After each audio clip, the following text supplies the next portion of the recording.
Hi friends, எல்லோரும் எப்படி இருக்கீங்க? நாங்கள் ரொம்ப நல்லாயிருக்கோம். இன்றைக்கி என்ன வீடியோன்னு பார்த்தீங்கன்னா, நம்ம செடிகளை பற்றி தான். என்கிட்ட ஒன்றும் பெருசு நிறைய செடி இல்லை ஃப்ரெண்ட்ஸ். ஒரு 6 செடி தான் வச்சுருக்கேன். இது வந்து பார்த்திங்கன்னா வெள்ளை மல்லி. இதுக்கு நான் என்ன உரம் கொடுக்குறேன், எப்படி கொடுக்குறேங்கிறத இன்றைக்கி சொல்ல போகிறேன். நான் அந்த பனானா ஃபர்டிலைசர் கொடுத்து எனக்கு பாருங்கள் 2 ஸ்டெம்பாக இருந்த செடி வந்துட்டு இன்றைக்கி எத்தனை கிளையாக வந்திருக்குன்னு. நிறைய கிளைகள் விட்டுட்டே இருக்குது.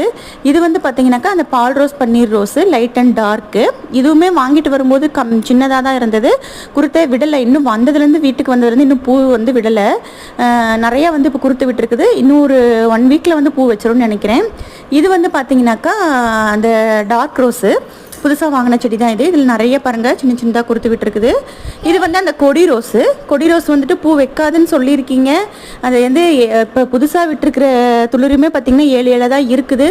சரி பார்ப்போம், பார்த்துட்டு வந்துட்டு அது என்னென்னு பார்த்துட்டு கட் பண்ணி விடுவோன்னு சொல்லிட்டு நான் அப்படியே வச்சுருக்கிறேன். இது வந்து பார்த்திங்கனாக்கா ஆல்ரெடி வாங்கின பன்னீர் ரோஸ் தான். அதாவது பால் ரோஸ் லைட்டாக இருக்குங்களே அந்த ரோஸு. இதுவும் வந்து நம்ம வீட்டுக்கு வந்து ஒரு 3 பூ ஒட்டுக்காக விட்டுச்சு. அதுக்கப்புறம் விடவே இல்லை. இப்போ ஃபெர்டிலைசர் கொடுத்ததுக்கு அப்புறம் ஒரு 10 டேஸ் அப்புறம் இப்போ தான் ஒரு மொட்டு விட்டுருக்குது. இதே ஆல்ரெடி சொன்ன மாதிரி இந்த yellow and orange shade rose, இது வந்து எப்போவுமே பூ கொடுத்துட்டே தான் இருக்குது. 2 டேஸ் பிஃபோர் ஒரு பூ கொடுத்துச்சு பாருங்கள். இன்றைக்கி ஒரு பூ இருக்குது.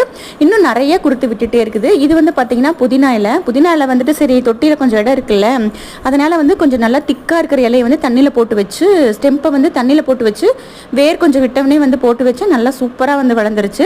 நான் எப்படி ஃபெர்டிலைசர் கொடுப்பேன்னு பார்த்தீங்கன்னா, வாழைப்பழம்லாம் சாப்பிட்டு தூக்கிற தோலை வந்து இந்த மாதிரி நல்லா காய வச்சுருவேன். கூட வந்துட்டு வேவிக்கிற முட்டை, அப்புறம் வந்து நம்ம ஆம்லேட் போடும்போது உடைக்கிற முட்டை, அப்புறம் இந்த சின்ன வெங்காயத்தோல், அப்புறம் டீ தூள் வந்துட்டு சர்க்கரையிலேருந்து கழுவி எடுத்து எல்லாத்தையும் ஒன்றா போட்டு அரைச்சி தான் நான் கொடுப்பேன்.